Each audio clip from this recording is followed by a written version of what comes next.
vous apprendre à faire les logos des réseaux sociaux très connus sur internet avec le stylo 3D. Donc pourquoi faire ces trois logos qui sont YouTube, Twitter et Facebook? Tout simplement, en plus de ma chaîne YouTube, je voulais vous avertir que maintenant j'ai un compte Twitter, donc n'hésitez pas à me poser des questions et à venir me parler. De même, j'ai un compte Facebook, là aussi pas de problème, vous pouvez venir me voir, me poser des questions, parler d'idées, partager des idées, il n'y a aucun problème. Vous trouverez les adresses de ces réseaux sociaux justement en bas dans la description. Donc, pour faire ces logos, on va prendre trois couleurs.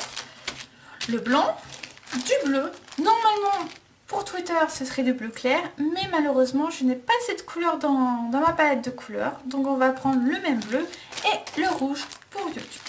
Donc avant de commencer, comme je l'ai dit plein de fois, on prend l'image, on l'imprime, on la fait soi-même, on la met sous du plastique de plastifieuse. Donc je vais prendre la couleur blanche pour faire tous les dessins blancs et après on fera tout ce qu'il reste, tout le contour.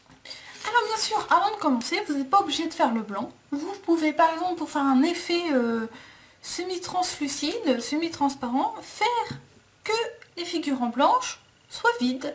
Par exemple, là vous faites que le contour bleu pour Twitter, ce qui va faire que le logo, le petit personnage sera transparent.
logo fait. Alors comme on voit, j'ai fait un petit socle pour les tenir comme ça.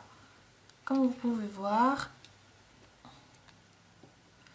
Comme ça peut servir aussi de décoration. Alors bien sûr, mes logos sont petits. Vous pouvez faire la taille que vous voulez. Et bien sûr, vous pouvez faire n'importe quel logo. Donc, c'est vraiment très simple à faire. Comme je dis, il suffit d'un schéma et on peut vraiment faire ça très simplement. Bien sûr, il faut aussi la gamme de couleurs qui va avec. Donc, vous l'avez sûrement vu, mon petit oiseau s'était détaché. C'est pas compliqué, quand ça arrive, ça peut arriver qu'un élément se détache. Il faut juste le tenir et tout de suite coller l'autre couleur avec. Comme vous l'avez vu après un petit moment, ça tenait tout seul, il n'y avait eu pas de problème. Vous l'avez aussi vu que ça, je l'ai fait sans schéma. Donc bien sûr, si vous avez le compas dans l'œil, c'est pas compliqué de faire un dessin en 3D sans schéma. Mais je les conseille encore une fois pour débuter, il faut mieux avoir un petit schéma. Donc voilà, un tout petit tuto très simple de décoration en 3D. Vous pouvez bien sûr, moi j'en ai fait, on va dire des porte-photos. Vous pouvez bien sûr les transformer en pendentifs en prenant en compte mon tutoriel pendentif avec les notes de musique. Vous rajoutez tout simplement une petite boucle et vous pourrez les tenir. Vous pouvez aussi en faire des boucles d'oreilles, un bracelet et en suivant le tuto bague, une petite bague. Donc voilà, j'espère que ce tuto vous a plu. N'oubliez pas de laisser un like, un j'aime et de le partager sur les réseaux sociaux. Je vous dis donc à bientôt